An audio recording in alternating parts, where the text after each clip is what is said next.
요한계시록 21장 1절에서 4절 우리 같이 합독하시겠습니다. 다 같이 시작.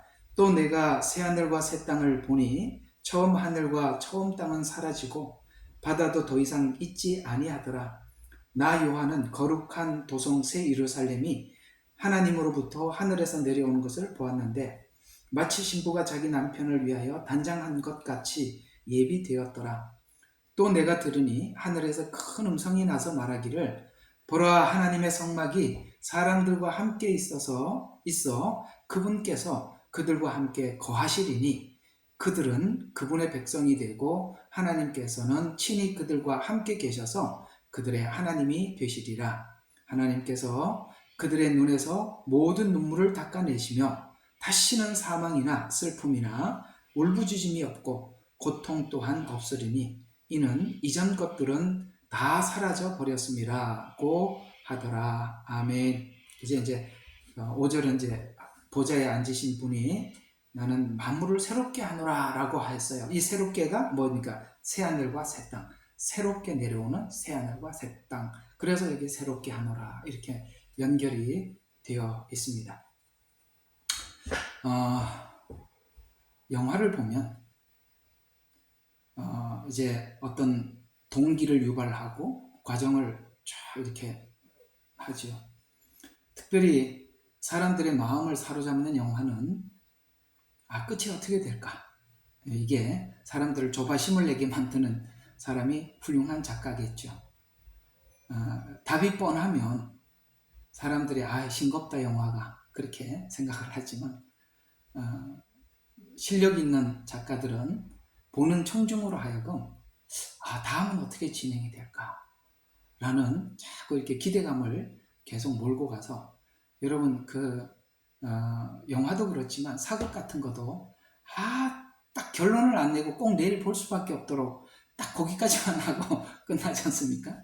그래서 내일 할 수 없이 또 봐야 되는 그렇게 계속 만들어서 만드는 것처럼 그렇게 만들지 않습니까? 그러니까 성경을 기록했던 선지자들이나 모세나 구약의 사도들이 아마도 모두가 이 요한계시록 이 끝부분에 대해서 굉장히 알고 싶었을 것입니다. 구약은 예언으로 말씀하고 있었고 그야말로 이 모든 예언을 어떻게 장식할까, 마지막 어떻게 결론을 내릴까에 대해서 많이 궁금해하고 기대했을 것이라고 생각합니다. 하나님께서는 요한이라는 사도를 통해서 지금껏 선지자들을 통해서 모세를 통해서 했던 말씀들을 이렇게 이룰 것이다 라고 매우 구체적으로 설명한 내용이 21장과 22장입니다. 그래서 21장과 22장은 우리가 최후의 마지막에는 이렇게 된다라는 것을 알고 우리는 신앙생활을 하고 있죠. 여러분과 저는 계속 화요일날 성막 공부를 하고 있는데 여기 성막이 등장합니다. 여기 성막이 등장해요. 그래서 모세오경에 나왔던 성막이 여기 나온다니 참 놀랍죠? 3절에 금방 읽었던 이야기입니다. 한번 보시죠. 또 내가 들으니 하늘에서 큰 음성이 나서 말하기를 보라, 하나님의 뭐가 있어요? 성막이 사람들과 함께 있어. 우리 성막 배웠죠? 지성소의 속죄소 위에 하나님의 구름 기둥과 불 기둥이 내리더라. 그건 하나님의 임재를 상징하여 임재. 그러니까 그 한 지역에서만 하나님 임재하시죠. 신약에 와서는 성령님을 각자에게 보내주심으로써 우리가 하나님의 성전이 되고 성령님이 우리 심령 속에 임재함으로써 우리는 하나님의 성전이 되었습니다. 됐죠? 이제 우리 혼자만 성전이 돼서 아무 소용이 없죠. 주님이 우리와 함께 해야, 그것이 영원히 함께 해야 그 성전이 성전으로서 가치를 누리게 되죠. 저와 여러분 예수님을 영접하는 순간 우리 속에 성령님이 내주하고 계시죠. 그래서 우리는 하나님의 성전이고 주님, 하나님의 영이신 성령님께서 우리 마음속에 임재하시죠.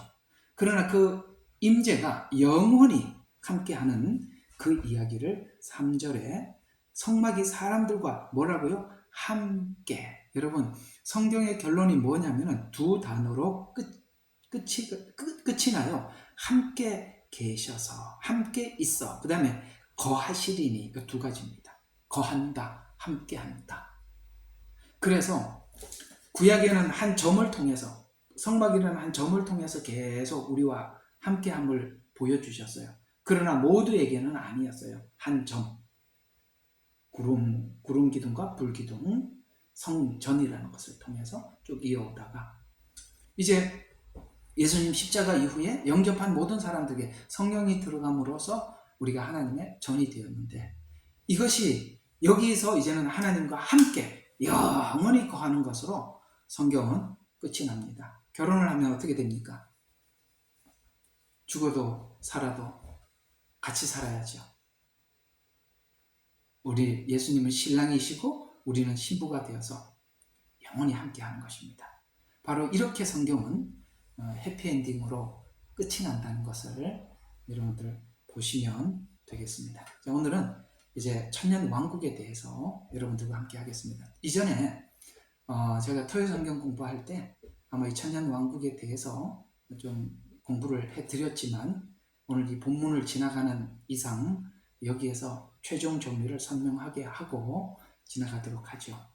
천년 왕국은 사실 많이 알려지지 않고 또 사람들에게 잘 설명이 안 돼 있는 부분이라서 이 천년 왕국이 막힘으로써 성경의 중요한 예언들이 대부분 막혀 있기 때문에 천년 왕국은 시원하게 우리가 배울 필요가 있는 부분이기도 합니다. 그런 차원에서 오늘 부활과 천년 왕국이라는 주제를 가지고 함께 살펴보도록 하겠습니다. 자, 우리 저번 시간에 20장에 이제 부활에 대해서 이렇게 여러 시간 함께 했었었죠. 그 부활을 배경으로서 천년 왕국을 이해해 들어가기 시작하면 천년 왕국에는 이런 형태로 주어지겠구나라는 것을 이해할 수 있게 됩니다. 그래서 저번 주에 부활에 대해서 많이 말씀을 했으니까 21장에 와서는 여기 내용과 관련이 있는 성경 구절만 찾아서 하도록 하고, 자, 천년 왕국은 사실 오랫동안 닫혀 있었습니다. 이방 교회는 이방인인 우리들은 천년 왕국에 대해서 관심이 없고 천국에만 관심이 있어요. 맞나요? 우리는 천년 왕국에는 별로 관심이 없어요. 그냥 천국에만 관심이 있고, 유대인들은 천국보다는 천년 왕국에 가장 관심이 많습니다. 그러니 지금 우리가 하나님 나라를 이야기할 때 유대인들은 어떤 개념을 놓고 생각하기 시작하느냐면 천년 왕국을 머릿속에 개념에다 두고 이해하려고 들어가고 있고, 우리는 천년 왕국은 관심이 없고 저기 천국만 생각하면서 지금 이야기를 듣고 있으니, 똑같은 예언서를 보더라도 이스라엘 백성들은 천년 왕국으로 자꾸 이해를 하고 있고 우리는 천국으로 이해를 하는 바람에 누가 틀렸을까요? 유대인들이 지금 틀렸을까요? 우리가 틀렸을까요? 우리가 틀렸죠. 이렇게 한번 생각해 봐요. 예를 들어서 다른 나라 사람들이 우리 한국의 문화와 풍습을 막 이렇게 잠깐 보고 와서 막 설명을 한다고 합시다. 한민족들은 신화로는 단군 신화가 있고, 그 다음에 역사적으로 보면은 일정한 시기는 불교를 받아들였고, 또 일정한 시기는 그 다음에 유교를 받아들였고, 그 다음에 추석이라는 날이 있고 설날이라는 날인데 추석에는 이러하고, 그 다음에 설날은 이렇게 하고, 이렇게 다른 외국인이 우리나라 역사나 문화에 대해서 설명을 할 때 우리는 다 알고 있는, 우리가 이제 이것이 어떻게 우리에게 내려왔고 그건 그 시간에 우리가 뭘 하고 어떻게 하고 어떤 감정이 있고 우리는 계속 해왔기 때문에 너무 잘 알잖아요. 근데 타국에 있는 사람이 잠깐 보고 가서 우리나라 이런 역사를 해명을 하고 풀기도 하고 문화를 설명하면 우리가 들으면 얼마나 우습겠어요. 그죠? 모르잖아요, 우리는. 그러니까 이방인들이 성경을 푸는 걸 보고 메시아닉들이 들어와서 너무 우스운 거예요. 우리는 그렇게 이해를 안 하고 있는데 우리는 우리 마음대로 풀어놓고 해석을 하고 있으니까 그게 아닌데 그게 아닌데 그래서 메시아닉 목사님들이 설명하는 걸 여러분 이렇게 쭉 들어보면 야 우리가 평상시에 이해했던 거하고 좀 이게 다르구나 이게 많이 다른 걸 느끼게 돼요. 왜냐하면 우리는 다른 제3자 입장에서 풀었고 그분들은 당사자들이란 말이에요.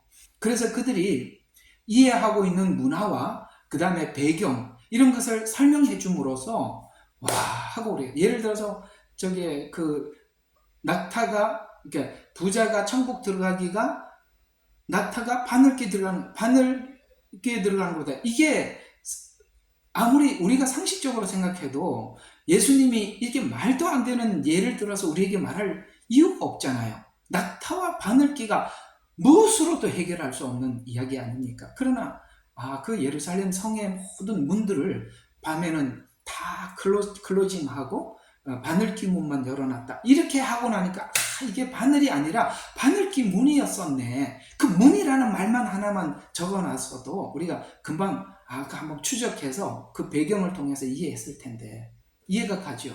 이런 것을 넘어서서 많은 내용들을 우리가 많이 오해했다는 거예요. 그러면 이런 잔잔한 것들이야 그렇게 오해를 해서 지나갔더라도 정말 중요한 것은 이 종말론적인 메시지인데 이 종말론적인 이야기들이 지금 하나님과 이스라엘과의 대화 속에는 종말을 말할 때마다 이스라엘에게 그토록 오랫동안 약속했던 천년 왕국이라는 개념을 가지고 성경은 자꾸 이야기를 하고 있는데 우리는 천년 왕국은 아예 빼놓고 천국을 가지고 이야기를 하다 보니까 무천년설이라는 게 나오고 전천년설이 나오고 후천년설이 나오고 지 맘대로 막 해석하기 시작한 거예요. 이게 좀 급하면 사투리가 나와요. 지 맘대로가 아니라 자기 맘대로 말 좀 새겨서 들어주세요. 자기 맘대로 한 거예요. 그러니까 메시아닉들이 돌아와서 보니까 이게 말도 안 되는 이야기들을 우리 마음대로 막 짜집게 하고 설명하는 거 보니까 하도 기가 막혀서 그분들이 그걸 하나하나 설명을 해주면서 우리가 많이 열렸다는 거. 그런 차원에서 보면 우리는 고정관념을 딱 깨트려야 돼요. 성경이 말하고 있는 천국 복음이 아니라 왕국 복음이라는 것으로 이해해 들어가야 하고 왕국 복음이라는 것으로 이해해 들어가야 하고 그 사람들이 말하고 있는 잠언의 배경들은 그들이 살아가고 있는 그 문화를 중심으로 해서 설명을 해요. 씨 뿌리는 비유 같은 것도 우리 여러분 지금 농촌에 있는 사람들이 길가에 씨를 뿌린다? 돌짝밭에 뿌린다? 또 가시덤불에 뿌린다? 아니 그 사람이 바보입니까? 누가 씨를 가지고 가시덤불에 일부러 뿌리는 사람이 어디 있어요? 그 우리 개념으로 언뜻 봐도 씨 뿌리는 비유는 도대체 이해가 안 가죠? 여러분 씨를 만약에 여러분들이 뿌리는 사람이라면 돌 위에 어떤 사람이 그 씨를 뿌리겠어요? 돌을 피해서 땅에다가 심죠. 우리는. 그건 이스라엘의 문화적 배경을 모르니까 씨 뿌리는 비유부터 안 풀리는 거예요. 그래서 배경을 한국적 배경, 각 나라가 가지고 있는 배경으로 풀지 말고 성경을 이해하기 위해서는 그들의 배경을 먼저 이해를 하고 그 배경을 기본으로 해서 성경 접근을 해서 하나님께서 주시고자 하는 메시지를 쭉 이어서 거기서 주시는 메시지를 담아서 우리가 가져야 되는데 배경과 모든 단어들을 우리 단어로 우리 배경으로 접근하면 대부분이 틀린다 이런 이야기입니다. 그런 의미에서 예언서의 가장 중요한 이스라엘과 하나님과의 대화 속에서는 뭐가 있다고요? 천년 왕국이라는 개념을 가지고 하나님은 말씀을 전하고 있었고 그들은 천년 왕국이라는 개념을 가지고 말씀을 받고 있었기 때문에 이 천년 왕국을 사단이 왜곡하는 바람에 예언서가 닫혔다 할 말입니다. 그만큼 천년 왕국은 매우 중요한 이야기입니다. 그래서 원래 이 대화를 우리 이방인들과 한 게 아니라 하나님은 이스라엘과 대화를 해서 이 성경에 있는 이 모든 대화 내용을 이스라엘 배경으로 풀어야 한다. 아시겠어요? 왜 천국 복음이라고 나와 있는 데도 있어요. 그러나 이스라엘에게 하나님이 전파할 때는 왕국 복음이라고 말씀을 하셨어요. 왕국 복음. 그 왕국 복음은 오늘 여기 말하는 천년 왕국, 분명히 천년이라고 이야기하고 있고 왕국이라는 말을 하고 있습니다. 이 왕국 복음을 주님은 말씀하셨다는 것을 기억하시기를 바라면서 한번 보겠습니다. 자, 신약에 와서 교회를 예수님이 세우시고 복음을 전파하라고 하시죠. 그때 명령을 받은 사람들이 전부 다 누굽니까? 전부 다 유대인들이죠. 맞지요? 유대인. 그래서 초림 복음도 가장 앞장서서 시작했던 자들이 유대인이고 마지막 때 종말 복음도 바로 14만 4천이 주도가 된 거예요. 그래서 유대인을 먼저 인을 쳐놓고 이방인들을 하나님 구원하시는 거예요. 하나님, 유대인만 그렇게 특혜를 주십니까? 라고 우리가 질문을 하면 하나님이 하늘에서 뭐라고 대답하실까요? 야, 토기장이가 진흙 한 덩이로 이걸 만들고 저걸 만들고 내 주권이야. 그렇게 말씀하십니다. 성경은 그렇게 대답을 하고 있었고요. 아시겠죠? 그래서 하나님, 우리 코리아를 선택하시죠. 그 어떤 선교사님이 요즘 마지막 때 하나님이 성경에 말씀하고 있는 이 꼬레아라는 말을, 이게 원어로 보면 꼬레아라고 성경에 나와 있는데 그게 우리 코리아다라고 해야 하는데 상당히 그 말은 문제가 많습니다. 물론 이스라엘과 한국은 어떤 역사적 배경은, 살아온 과정과 배경은 흡사한 건 많습니다만 너무나도 민족주의에 취해 있는 바람에 그렇게 그것도 막 꼬레아로 보이니까 그래, 그 선교사님은 그런 믿음을 가지고 열심히 하시고, 그러나 성경은 아닌 건 아닌 거니까 냉철하게 해석할 필요가 있어요. 꼬레아가 아니라 모든 믿는 모든 사람들입니다. 그러나 저는 우리 한국이 복을 받은 것이 무엇이냐라고 묻는다면 그래도 이 한국에서 받은 이 복음들은 청교도들에 의해서 전해진 복음이라서 정말 그 사도들이 전했던 그 복음을 저와 여러분이 들을 수 있다는 게 참 귀한 겁니다. 제가 이전에 다니던 회사에 그 참 저하고 친하게 지냈던 분이 갑자기 출근을 하니까 어젯밤에 돌아가셔서 거기 뭐죠? 그 병원 장례식장에 있다는 거예요. 깜짝 놀랐어요. 그래서 퇴근을 하고 저녁에 갔어요. 근데 이 장례식장을 못 찾아가지고 교회 안에, 교회가 되게 크더라고요. 이제 그분 레바논 사람이에요. 레바논 사람이니까 올소독스 쪽을 그 신앙인이었어요. 근데 저는 저쪽에 오른편 저 아래 장례식장이 있었는데 내가 그걸 못 찾아가지고 이렇게 어디 가보니까 예배를 드려요. 큰 예배당에서. 그래서 지금 이게 장례 예배인가 하고 들어가서 이렇게 예배를 드리는데 무슨 반은 천주교 같고 그냥 일어서서 뭐 앞에서 외치면 뒤에서 따라하고, 뭐 외치면 따라하고, 뭐 앉았다 섰다 앉아서 섰다 계속 그렇게 하는 거예요. 그래서 나중에 어떤 생각, 이게 올소독스가 이 천주교하고 별로 다를 바가 없구나. 그래 얼떨결에 한번 예배를 드려본 거예요. 얼떨결에. 그래 이제 예배 다 마치고 나와 보니까 장례식장이 저쪽 구석에 다른 데 있더군요. 그러니까 하나 엉뚱한 데 가서 예배를 드리고 온 거예요. 근데 이 올소독스가 이렇게 예배를 드리는구나 하고 처음 봤어요. 잘 봤죠. 구경을 잘했습니다. 그런데 보니까 굉장히 천주교적이에요. 근데 저희들이 한국 교회가 받은 복음은 그런 천주교와 섞여 있는 그런 복음이 아니라 그 청교도들 말이에요. 사도들의 정신을 이어받은 이 복음을 우리 한국 교회가 받아들임으로 인해서 저와 여러분이 매일매일 이렇게 성경을 보고 성경을 강론하고 말씀을 따라 살기 위해서 말씀에서 우리의 답을 구하고 이렇게 된 것은 정말 축복이 아닐 수 없어요. 제가 다녔던 교회 회사 사장님도 올소독스 교인이고 그 반 이상이 올소독스고 나머지 반은 레바논 사람들인데 반은 또 무슬림이에요. 근데 반은 그 크리스찬이라고 하면서도 이 사람들은 늘 그 천주교에서 하는 거 이거 있죠. 그러니까 맨날 뭐 하면 죄지면 주여 이것만 해요. 여러분 이러면 끝나는 거예요? 아니잖아요.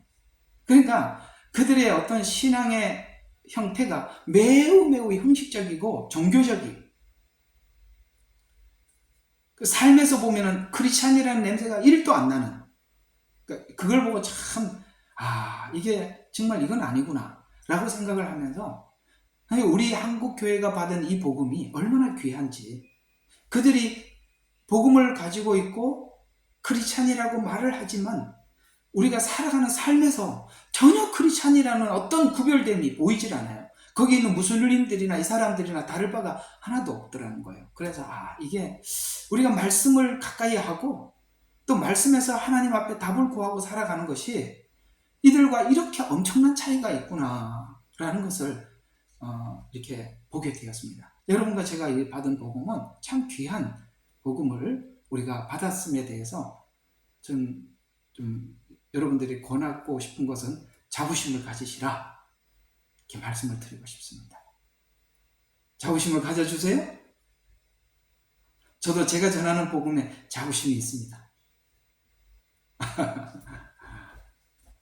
자, 그래서 이방인도 유대인인 12사도가 전한 복음으로 이방인이 구원받을 수 있었는데, 특히 천년왕국은 이 사단이 오랫동안 이 대체신학을 통해서 닫아두어서 닫혀 있었죠.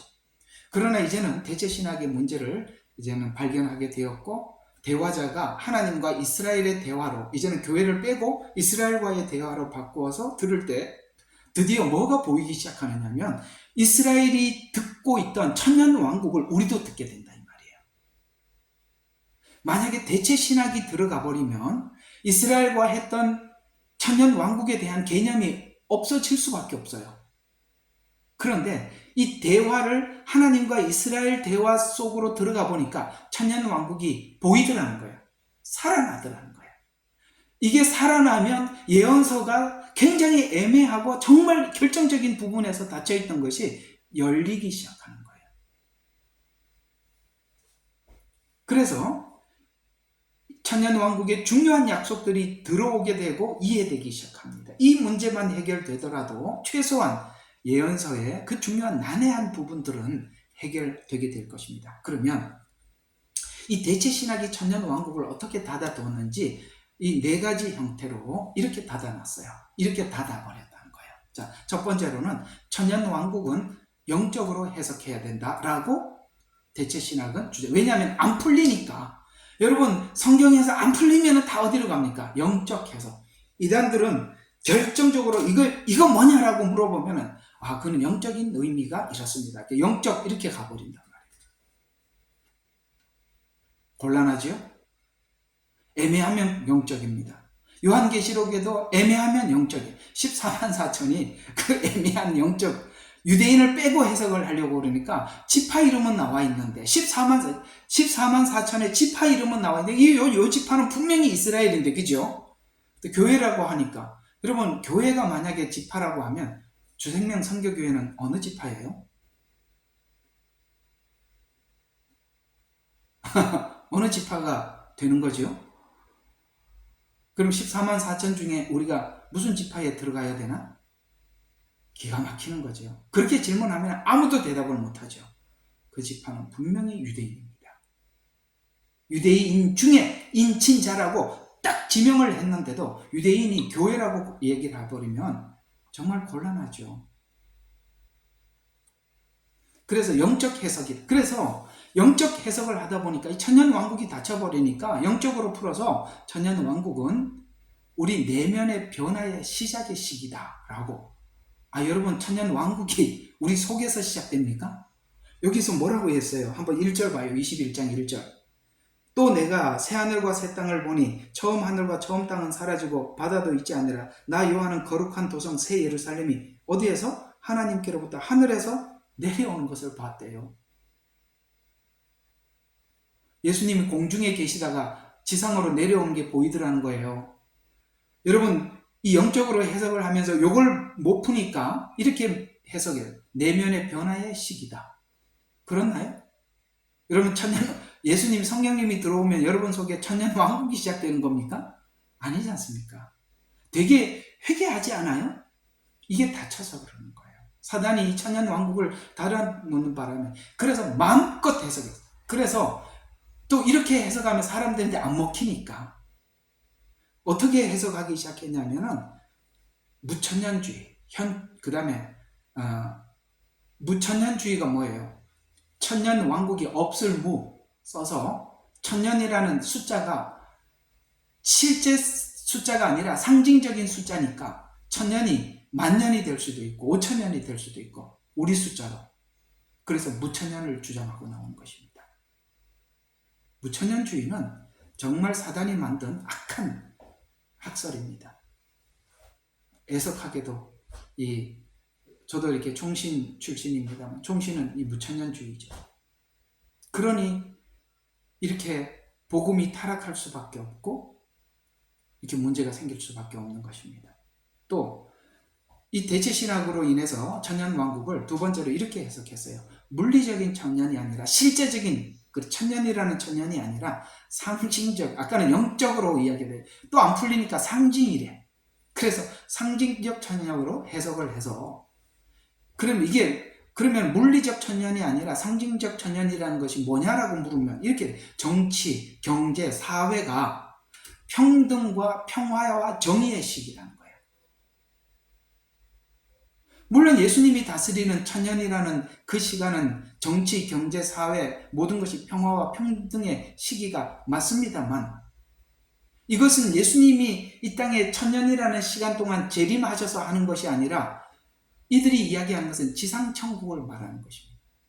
특별히 이게 좌파 쪽에 있는 사람들이 이렇게 이해를 하고 있는 거예요. 좌파. 이 좌파는 왜 이렇게 이해를 하고 사람들에게 해석을 하느냐?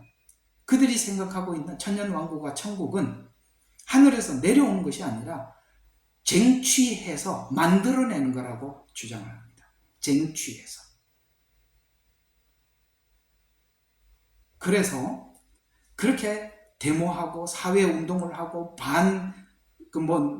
정치인이 누가 올라가기만 하면은 내려오라 그리고 네가 해서는 나라가 이게 정치가 안정이 안 된다. 아시겠습니까? 이게 얼마나 무서운지 아시겠죠? 이게 잘못 이해를 하면 이렇게 돼버리는 거라 이 말이에요. 여러분 조심하시기 바랍니다. 성경이 아니라 유튜브에 나와서 많은 사람들에게 인기를 누리는 사람들 중에 엄청나게 많은 사람들은 이 미디어를 붙잡고 있기 때문에 일부러 그 사람이 유명한 목사가 되어서 그런 이야기, 몇 가지는 옳은 이야기 같아 보여도 깊이 그 사람이 말이 옳다, 저 사람 말은 다 옳다라고 듣기 시작하는 순간 좌파적 메시지를 전할 때 다 수용하게 되어 있습니다. 일부러 그렇게 띄워놓고 그 사람을 믿게 만들어 놓고 무슨 말을 하든지 믿게 만들어 놓고 그 다음부터 이런 이야기를 하는 거예요. 그래서 우리가 가지고 있는 예수님이 말씀하시는 이 복음에서 떠나서 세상을 변화시키는 투쟁자로 변신해서 나가는 겁니다. 그렇게 하기 위해서 일부러 조작해서 만들고 있다는 거 명심하셔서 함부로 아무거나 듣지 마시라 이 말이에요.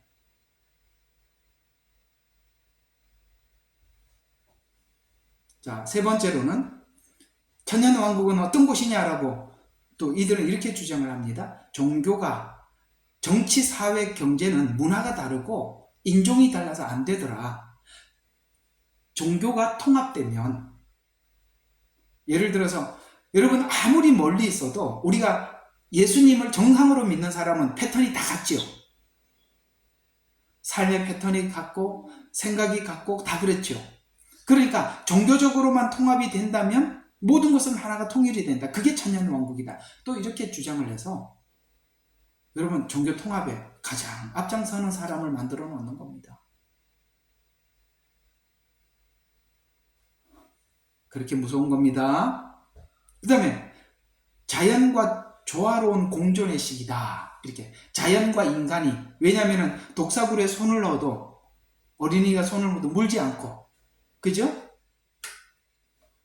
그 다음에 사자와 함께 뒹구는데 누구하고 같이 뒹굴더라? 어린이와 사자가 함께 뒹구나? 그렇게 자연과 인간이 경쟁적인 관계가 아니라 하나의 연합된 그런 관계로 자연과, 그래서 여러분 이상하죠? 한동안 녹색 운동 이런 거 많이 있었죠.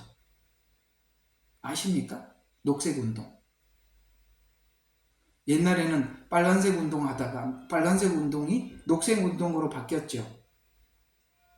그래서 이런 중요한 복음, 중요한 메시지들을 변형을 시켜놓고 이렇게 영적으로나 이런 식으로 성경을 해석하게 만들어서 변질시켜놨다라는 것입니다. 천년왕국을 이렇게 변형된 천년왕국을 설명을 하면서 이렇게까지 전혀 다른, 성경이 이야기하고 있는 이야기가 아닌 전혀 다른 이야기로 가더라는 것이에요. 저는 사람이 한동안 복음을 모르고 사회 정의감에 넘쳐서 일시적으로는 그렇게 속을 수 있다고 생각합니다. 그러나 여러분, 우리가 복음을 가지게 되면 정상적인 사고를 해야 되는 거예요.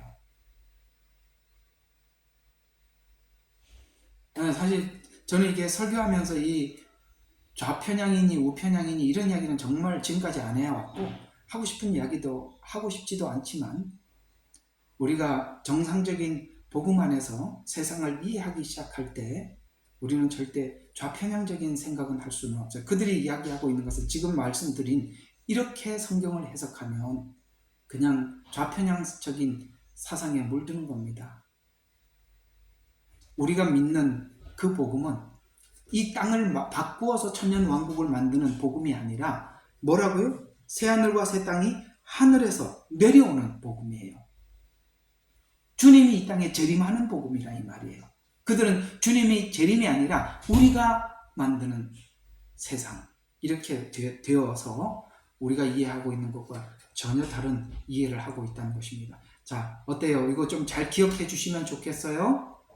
여러분, 성령님이 우리 속에 들어와서 천년왕국이 시작된 게 아닙니다. 우리 속에 그 변화가 일어나는 게 아니고, 그 다음에 뭐라고요? 물리적인 천년이야.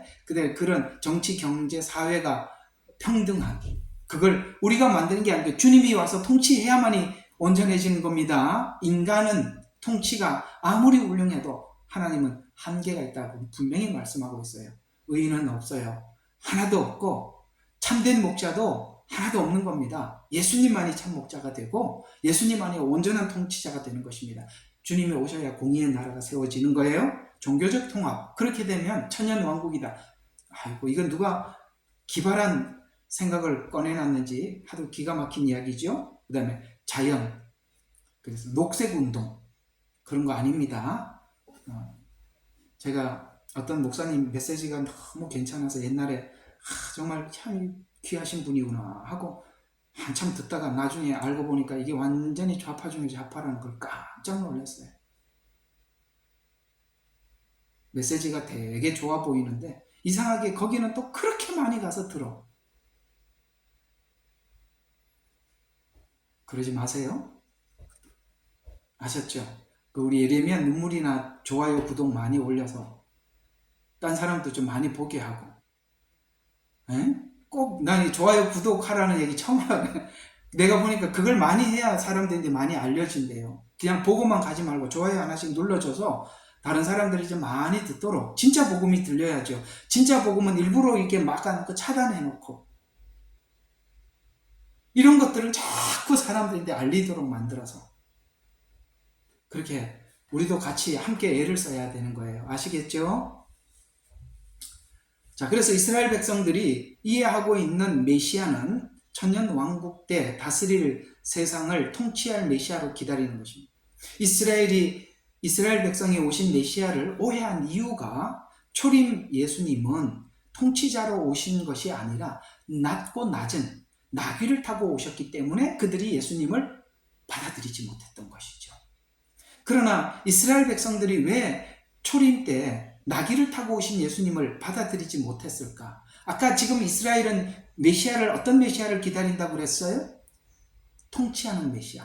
천년 왕국에서 설명하고 있는 그 메시아를 기다리고 있어요. 그 메시아는 요한계시록 여기 나와 있습니다. 지금 이스라엘 백성들은 딱 이 개념 속에서 메시아를 기다리고 있거든요. 찾아봐요. 우리 했던 것입니다. 요한계시록 19장입니다. 11절에서 16절. 11절에서 16절 보세요. 자, 또 내가 하늘이 열린 것을 보니 흰 말이 보이더라. 그 위에 앉으신 분은 신실과 진실이라. 하나님께서 지금 우리에게 약속하시는 것들을 신실하고 진실하게 이루었다 이 말입니다. 그래서 신실과 진실이라 불리며 의로 심판하고 싸우더라. 그의 눈은 불꽃 같고 머리에는 왕관이 있고 그 이름이 기록되었는데 그 자신 외에는 아무도 모르며 피에 적신 옷을 입었는데 그 이름은 하나님 말씀이라고. 아까 피에 적신 옷은 뭐라고 그랬어요? 포도송이를 밟았던 거. 이게 설명 다 했던 거니까 다시 리바이벌 해드리는 거예요. 포도송이를 심판하느라고 그 포도송이가 터져서 그 피에 적신 옷을 입었더라. 그래서 하나님 말씀으로 심판을 하셨어요. 그래서 하나님 말씀이라. 또 하늘에 있는 군대들이 희고 또라고 했으니까 어떻습니까? 앞에 이야기하고 다른 거잖아요. 이 접속사가 또가 들어갔는지 그리고가 들어갔는지 그러므로가 들어갔는지 우리나라 말은 이게 굉장히 중요해요. 특히 성경에서. 그러니까 또라니까 앞에하고 연결을 하면 안 돼요. 또 다른.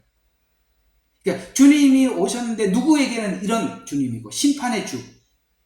그런데 또라는 것은 또 다른 사람. 그러니까 똑같은 예수님이 재림하시지만 누구에게는 심판이었어요. 여기 앞에는 심판이었는데 또는 누구냐면은 하늘에 있는 군대들이 희고 정결한 세마포를 입고 흰 말들을 타고 그를 따르더라. 다르지요? 그 입에는 예리한 칼이 나와서 민족들을 칠 것이요 또 철장으로 그들을 다스릴 것이며 그는 전능하신 하나님의 맹렬한 진노의 포도즙을 밟으리라 라는 이 말이 지금 유대인들이 기다리고 있는 메시아상이라 이 말이에요. 어떻게 오세요? 흰 말을 타고 그를 따르더라. 예수님이 초림 때 와서 흰 말을 탄 게 아니라 당나귀를 타고 들어가고 나귀를 타고 들어가니까 이게 아닌 거야. 그러나 그 주님은 재림 때 이렇게 오신다 이 말이에요. 초림은 우리를 구원하기 위해서 온 거라면 재림은 불신자들 믿지 않는 자들을 심판하러 오시는 거예요. 그래서 예리한 칼이 나와서 민족들을 치고 여기서 말하는 민족이라고 표현한다면 지금 이게 누가 기록한 겁니까? 사도 요한이 기록을 해서 민족이라고 하면은 이스라엘 이외의 다른 민족을 이야기하는 거예요. 그래서 민족을 칠 것이라고 말하는 이 민족은 마태복음 25장에 양과 염소의 비유를 통해서 모든 민족들을 불러놓고 양과 염소를 나누듯 하리라는 이 민족이 그 이야기입니다.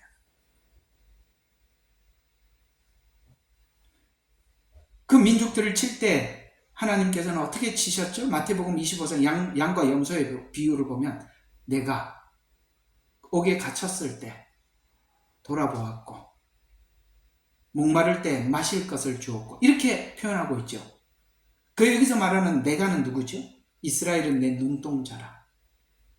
이스라엘을 이야기하는 거예요. 이스라엘은 이게 있습니다. 여러분 왜 사단이 천년 왕국에다 손을 댔을까요? 이유는 아주 간단해요. 여러분 제가 여러분들에게 이게 복음을 전하고 있는데 만약에 여러분들에게 저에 대한 소문이 아주 이상한 사람으로 이렇게 알려졌다고 합시다.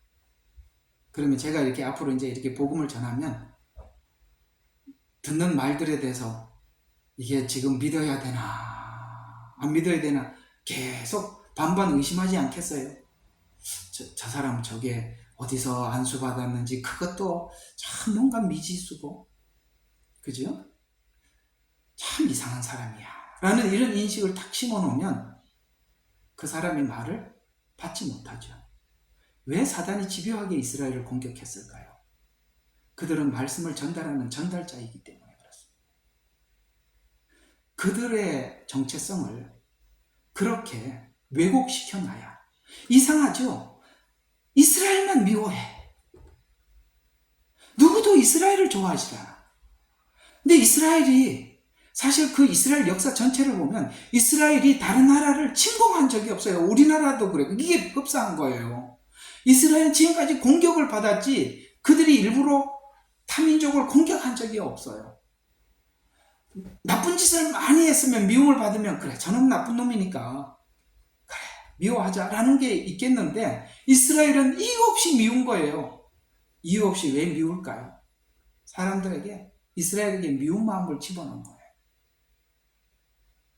그래서 메신저를 완전히 이렇게 왜곡시켜서 그 메신저가 나쁘면 메신저의 말을 신뢰를 하지 않잖아요.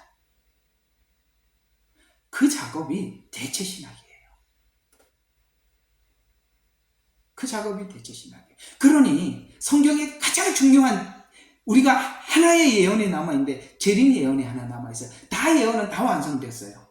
딱 한 가지, 오직 한 가지. 주님 오신다는 이 예언 하나만 남았는데 이거 못 믿게 하려고. 그거 감추려고. 여기서부터 손을 대서 성경을 왜곡시켜놨다 이 말이에요. 대체신학. 이것만 눈에 열리면 활짝 열릴 텐데 말이죠. 이제 이스라엘 백성들이 어떤 메시아를 기다리는지 이제 눈으로 보셨습니까? 그래서 16절을 보면 또 그의 옷과 넓적다리에 이름이 기록되었는데 만왕의 왕, 만주의 주. 그러니까 이스라엘은 만왕의 왕이요 만주의 주인 재림의 메시아를 기다리고 있었던 거예요. 그런데 초림 메시아가 전혀 그렇지 않으니까 십자가에 못 박은 거예요. 네가 하나님의 아들이 말해 우리한테 말해라 라고 그렇게 예수님께 묻지 않습니까? 내가 그러라. 아이고 머리를 쥐뜯으면서 뭐라니까 네가 나이가 몇 살인데 네가 아브라함 이전에 살았냐 그랬더니 뭐 이렇게 물으니까 내가 그렇다. 내가 아브라함 이전 참담하다. 이해가 갑니까? 대화가 안 되잖아요. 예. 하나님은 심판을 먼저 한 것이 아니라 구원을 먼저 하셨다는 것은 하나님의 자비가 우선이에요. 하나님은 자비를 베풀고 그 자비를 받지 않는 사람들에게 심판을 하시는 분이시지 하나님의 기본 속성이 먼저 자비를 베푸시는 하나님이에요. 자, 그래서 이스라엘 백성들은 이 초림 예수님을 보지 못하고 지금도 재림 예수님을 기다리고 있어요. 그런 의미에서 쭉 설명했던 의미에서 보면 이스라엘 백성이 메시아를 천년 왕국의 통치자로 이해하고 있다는 것을 알 수 있어요. 그래서 천국 복음이라 라는 어떤 부분에 이야기도 있지만 이스라엘에게 이야기할 때는 왕국 복음이라 이렇게 이야기한 거예요. 왕국 복음.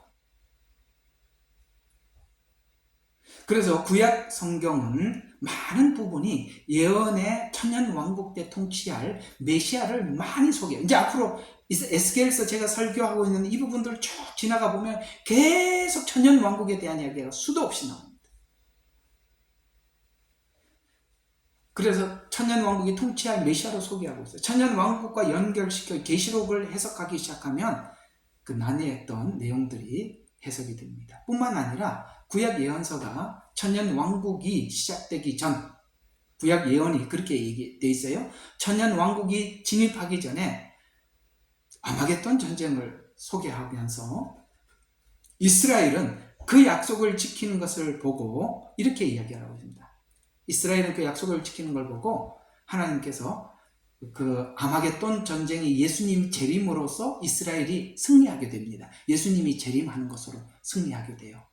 그래서 이걸 보고 찌른 자도 볼 것이요 라고 이야기를 하는 것입니다. 찌른 자가 누구예요? 유대인들 아닙니까?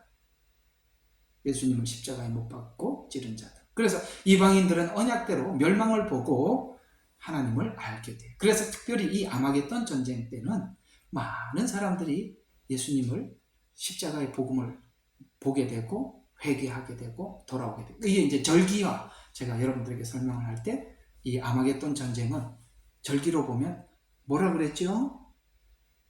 욤키프로 했죠? 자꾸 반복을 해야 돼요. 그래서 이 목사는 오래 직업을 할 수 있어요. 왜냐하면 자꾸 잊어버리니까 또 해주고 그러면 돼요.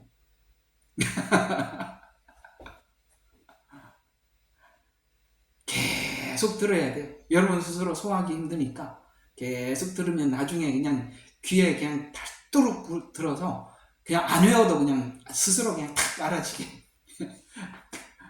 반복 교육. 뭐라고요? 아마겟돈 전쟁은 절기로 보면 대속죄일이다. 대속죄일은 어떤 날일까요? 이스라엘이 전체가 구원받는 날이에요. 히브리서의 대속죄일 날 대제사장이 지성소 들어갔다가 나오면 이스라엘 백성들이 지은 모든 죄가 1년 동안 지었던 모든 죄가 용서함을 받듯이 이 아마겟돈 전쟁을 통해서 이스라엘에 엄청난 회개가 일어나고 그때 구원을 받아요. 그 시간을 구약에는 수도 없이 예레미야서, 에스겔서, 다니엘서는 없는 것 같아요. 그런 중요한 선지서에 다 나와 있다 이 말이에요. 스가랴서. 그러니까 이런 부분들을 이 시간과 시점을 모르니까 지금까지 성경을 해석을 그걸 교회로 놓고 풀면은 지금도 해석이 안 돼서 계속 영적 상징 뭐 이렇게 해석하고 앉아 있는 거예요. 간단한 이야기인데 그래서 절기와 연결시켜 보면 선명해지는데 초막절, 초막절이 천년왕국이에요. 절기로. 그 초막절 들어가기 전에 대속죄일이 있다 이 말이에요. 그럼 대속죄일은 언제 있냐? 나팔절 끝부분에 있단 말이에요. 마지막 나팔이 불 때. 나팔절, 대속죄일, 초막절. 이게 앞으로 있을 마지막 재림 때 있을 절기들이라 이 말이에요. 그래서 대속죄일은 마지막 재림을 상징하는 것으로 성경은 계속 설명해 왔었다. 자, 그러면 또 천년왕국이라는 단어는 천년왕국 이렇게 기록되어 있지는 않아요. 우리 한국어는 특별히 소리글자고 이런 단어들은 한자에서 소리글자를 따서 우리가 이 말을 쓰고 있잖아요. 진짜 저희들에게 외국 살면서 감사한 게 뭐냐? 중국 사람들 말 얼마나 복잡합니까? 그죠? 센짜이짜이날 뭐 이렇게 이런 말들 정말 어려운데 우리는 센짜이짜이날 이런 말도 우리는 글로 쓸 수 있어요. 소리 글자니까. 중국어 배울 때 얼마나 좋아요. 우리는 무슨 말을 해도 다 쓴다니까요. 소리 글자. 근데 소리 글자의 한계가 뭐냐면 의미를 전달하기 위해서는 그 의미를 만들기가 엄청 어려운 거예요. 그래서 그 의미는 의미 글자는 한자니까 우리가 그 한자를 따서 소리 글자로 풀어서 설명을 하는 거예요. 우리 애들이 사이판 가서 영어를 하고 이제 중국 가기 전에 한국에서 잠시 공부를 하는데 이 한국어가 잘 안 돼요. 그런 상태에서 우리가 나갔거든요. 나중에 그 한국어 모르는 말들을 중국어 하면서 애들이 많이 배웠어요. 왜? 한자가 우리가 한글하고 연결이 되어 있잖아요. 그렇게 어려운 단어들을 중국어 하면서 많이 배웠다라고 그러더라고요. 중국어는 의미 글자. 저번에 우리 예능방에서 누가 질문을 올리셨던데 누군지 내가 잘 모르겠습니다만 그 구약은 히브리어로 되어 있고 신약은 헬라어로 되어 있어요. 근데 히브리어와 헬라어를 하나님 왜 구약은 히브리어로 쓰게 했냐면 히브리어는 내용 자체가 의미 전달이 정확합니다. 점까지 찍어서 의미를 정확하게 전달. 왜 그렇게 정확하게 전달해야 되느냐? 율법이니까, 법이니까 그런 거예요. 법. 그래서 하나님이 구약은 히브리어를 썼던 거예요. 사용하신 거죠. 그러면 왜 신약에 와서는 히브리어를 계속 쓰지 않고 헬라어로 쓰게 했는가? 헬라어는 또 특징이 뭐가 있냐면은 감정 전달이 명확해요. 감정. 그러니까 히브리어는 감정 전달이 굉장히 어려워요. 법이니까. 여러분 사랑할 때 뭐 법으로 이야기하지 않잖아요. 왜냐하면 이런 건 뭐 만들어내기도 어렵겠어요. 사랑한다는 것은, 사랑한다는 고백은 감정이 전달돼야지, 언어가 정확하게 전달되면 감정이 전달돼야 될 거 아니에요. 그래서 신약은 예수님의 사랑과 은혜를 전달해야 되기 때문에 그 사랑과 은혜는 히브리어로는 전달하기가 너무 힘든 거예요. 그 감정을 전달하기 쉬운 헬라어를 동원해서 하나님은 사랑이시라, 이렇게 설명을 한 거예요. 질문에 답이 되셨죠? 왜 헬라어와 히브리어를 썼는지. 이제 한국어가 가지고 있는 약점은 소리 글자이긴 하나 의미를 다 만들기 위해서는 어려운데, 그 의미는 중국이 의미 글자니까 그걸 가지고 소리 글자로 그대로 따서, 그래서 천년왕국이라는 말은 성경에는 없으나 한자어로 풀면 천년왕국이 되기 때문에 우리가 그 단어를 쓰는 거예요. 삼위일체도 성경을 쭉 읽어보니까, 딱 보니까 한자로 표현하니까 삼위일체가 돼버려요. 그래서 그 복잡한 이야기를 네 글자로 딱 깨끗하게 정리한 거예요. 중국어는 그런 게 있어요. 내가 중국에서 통역을 시키는데 제가 말을 무진장 많이 했어요. 막 이렇게 한참 설명하고 제가 쉬어갖고 잠깐 쉬면서 통역을 하는데, 나는 말을 엄청나게 많이 했는데 얘가 통역을 딱 네 글자하고 가만히 있어. 또 다 했어? 그랬더니 통역 다 했대. 왜 이렇게 짧어? 이렇게 내가 물어봤어요. 왜 이렇게 짧아? 나는 말을 많이 했는데, 고사성어로 했습니다. 이러는 거야. 야, 이건 우리는, 그래서 내가 우리 한국어 성경책이 이렇게 두껍잖아요. 중국어 성경책은요, 우리 반밖에 안 돼요. 반밖에 안 돼도 의미를 다 집어넣은 거야. 왜? 의미 글자니까. 우리는 소리 글자니까 다 풀어야 되고, 이 사람들은 압축을 시켜버린 거예요. 그래서 사실 되게 부러워요. 설교를 우리가 한 시간 설교한 거하고 중국 사람 1시간 설교한 거하고 질이 달라요. 우리는 1시간 설교하면은 중국 사람이 1시간 설교하면 우리가 2시간 설교 분량을 이 사람들은 1시간에 해. 압축을 해서 전하니까. 말이 한자 하나 안에 의미를 많이 담아서 설명을 하니까. 우리는 다 소리로 내야 되니까. 이게 달라요. 이게 언어마다 특징이 있다 이 말이에요. 그래서 천년왕국이라는 단어와 그 다음에 삼위일체라는 말은 이렇게 해서 우리가 간단하게 정리할 수 있었던 게, 한자 때문에 이렇게 정리할 수 있었던 거지, 우리가 아마 한글로 표현하자면 수도 없이 설명을 해야 될 겁니다. 됐죠? 여기까지?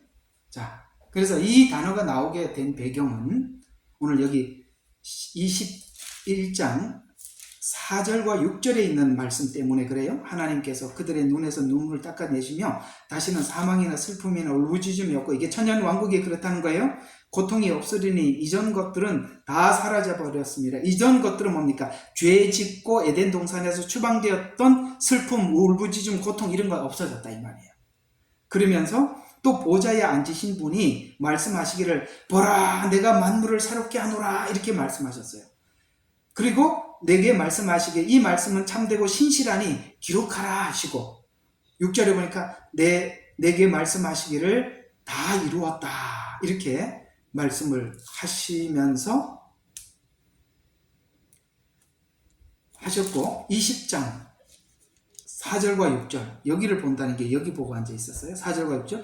또 내가 보좌에 보니 그들이 그 위에 앉았는데 심판이 그들에게 주어졌더라. 예수에 대한 증거와 그 다음에 목배임을 당한 사람의 영혼들도 보았는데 그들은 짐승에게나 그 형상에게 경배하지 아니하였을 뿐만 아니라 그 표를 그 이마 위에다 손에도 받지 아니하였다. 그러므로 그들은 살아서, 잘 봐요. 여기 부활이 나오는 거예요. 살아서. 그 다음에 그리스도와 함께, 아까 성경의 끝이 뭐라고 나왔다고요? 함께. 천년 동안 통치하더라. 이 말 때문에 천년왕국이 나온 거란 말이에요. 천년 동안 통치하더라. 자, 여기서 이제 요것만 하고 끝나요. 뭘 해야 되느냐 하면은, 자, 여기까지 해야 되는데, 요거 이제 정말 중요한 거거든요.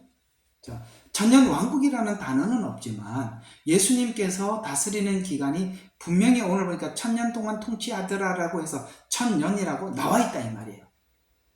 그래서 이 천년왕국이라는 호칭을 사용한 것인데, 이 단어가 나온 배경이 아까 읽었던 여기인데, 천년왕국과 영원한 천국은 분명히 다른 내용이에요. 이걸 섞지 말라는 거예요. 이걸 대체신학은 이걸 섞어버렸다 이 말이야.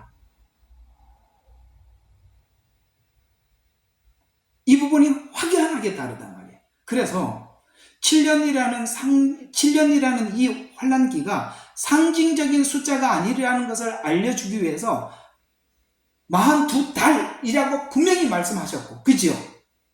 그 다음에 예수님이 오시는 날도 두리뭉실하지 않아서 날과 시, 때라고 분명히 시간까지 이야기해요. 어떤 지점이 분명히 있다는 거예요. 그죠?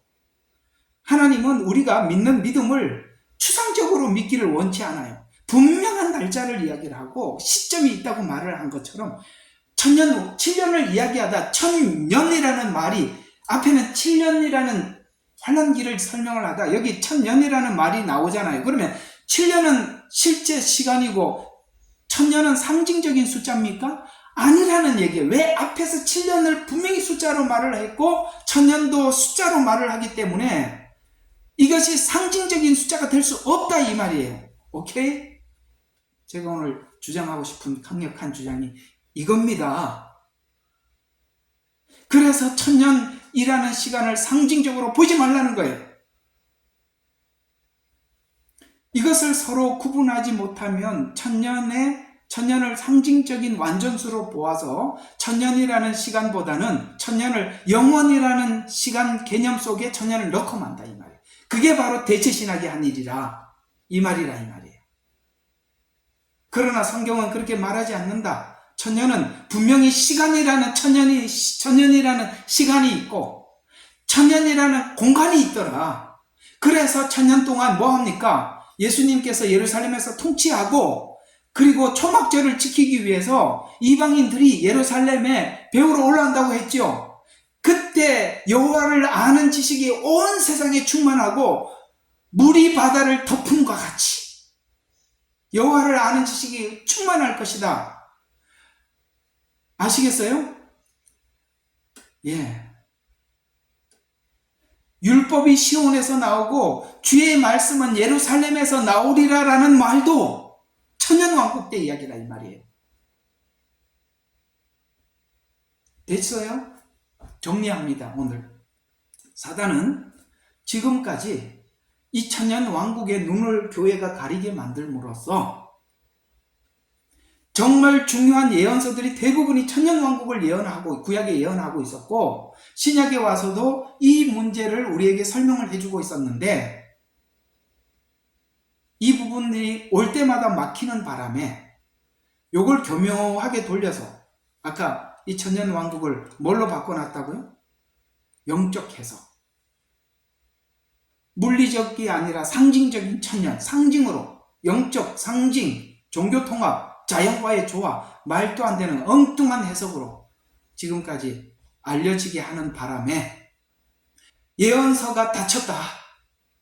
지금 예언서를 설명하고 있는 사람들이 이 천년왕국이 열리지 않고 예언서를 설명을 하고 있다면 천년왕국의 중요성을 설명하지 않고 설명을 하고 있다면 부활도 설명이 잘못되게 됐어요. 왜? 부활, 우리 고린도전서 15장에 보니까 천년왕국에 들어갈 두 종류가 있었지요. 영적인 몸으로 들어가는 자가 있고 육체로 들어가는 이가 있다고 했습니다. 그런 것까지 부활도 막히고 재림도 막히고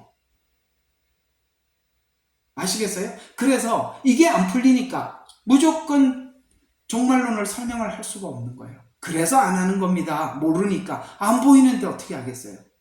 하다 보면 나중에 막힐 텐데 그걸 설명을 못 해주는데 어떻게 설명하겠어요?